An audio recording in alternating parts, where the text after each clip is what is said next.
নামাজের পরে কায়মনে চিত্তে আল্লাহ রাব্বুল আলামিনের দরবারে কিছু দোয়া করতে হয়।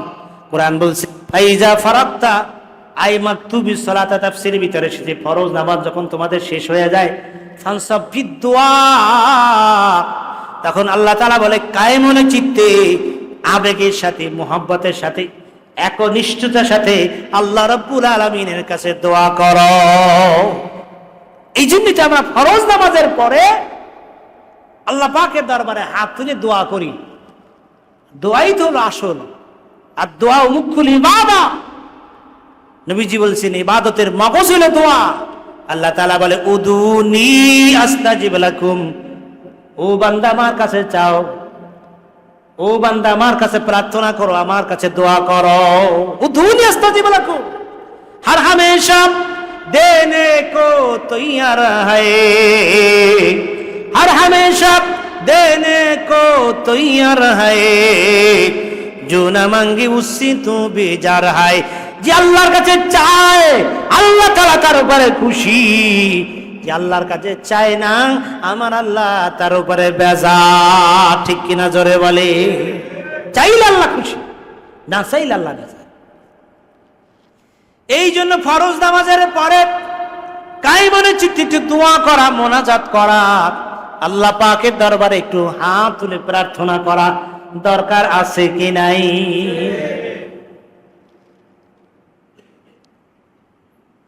নামাজের পরে দোয়া করলে দোয়াটা কবুল হয়। আবু দাউদ শরীফের এসেছে আনা আবি উমামা রাদিয়াল্লাহু তাআলা আনহু হাদিসটি বয়ান তিনি বর্ণনা করেন আন্না রাসূলুল্লাহ সাল্লাল্লাহু আলাইহি ইয়া রাসূলুল্লাহ, এক ব্যক্তি প্রশ্ন করলেন আইয়ুদ দুআ আসমা, হুজুর আপনি বলেন কোন সময় দোয়া কবুল হয়? হুজুর বলে ইলা জাওফিল লাইলি আখির, শেষ রাতে তাহাজ্জুদ নামাজের পরে যেই দোয়াটা করা হয় সেই দোয়াটা আমার আল্লাহ পাকের দরবারে কবুল হয়ে যায়। আর ফরজ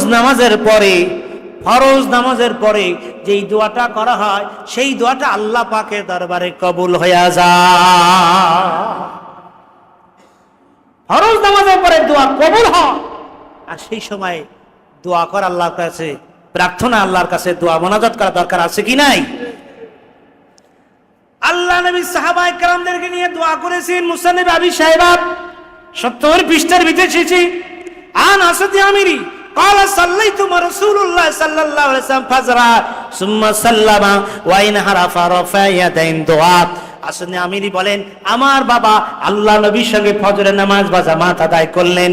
নবীজি সালাম ফিরালেন, আমাদের দিকে ঘুরে বসলেন, ওয়ালা ফায়াদাইন দোয়া, আল্লাহ নবী আমাদেরকে নিয়ে দুহাত তুলে ফজরের ফরজ নামাজের পরে দুহাত তুলে আমাদের সকল সাহাবায়ে কেরামদের নিয়ে দোয়া করলেন। জোরে বলুন সুবহানাল্লাহ।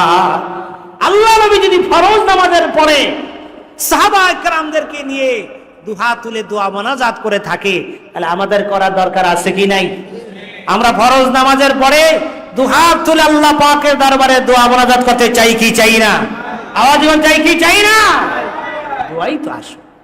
দোয়াই তো আসো। সমস্ত ইবাদতের মূল তো দোয়া। এই জন্য আমাদেরকে মাযহাব মানতে হবে, তাহলে আমরা সঠিক দিক নির্দেশনা খুঁজে পাবো। কথা বলেন ঠিক কিনা? যারা মাযহাব মানে না, লা মাযহাবি, তাদের সাথে আমাদের কোনো সম্পর্ক। মাযহাব ছেড়ে দেওয়া মানে ইসলাম ছেড়ে দেওয়া, মাযহাব থেকে চলে যাওয়া মানে পথ ভ্রষ্ট হয়ে যাওয়া। আল্লাহ পাক আমাদের সকলকে মাযহাবের অনুসরণ করে ইসলামের সঠিক রূপরেখা, সঠিক ইসলামের উপরে আমাদের জীবনকে পরিচালনা করার তৌফিক দান করুন। আমিন। ওয়া আখির দাওয়ানা আলহামদুলিল্লাহি রাব্বিল আলামিন। আসসালামু আলাইকুম ওয়া রাহমাতুল্লাহি ওয়া বারাকাতুহু।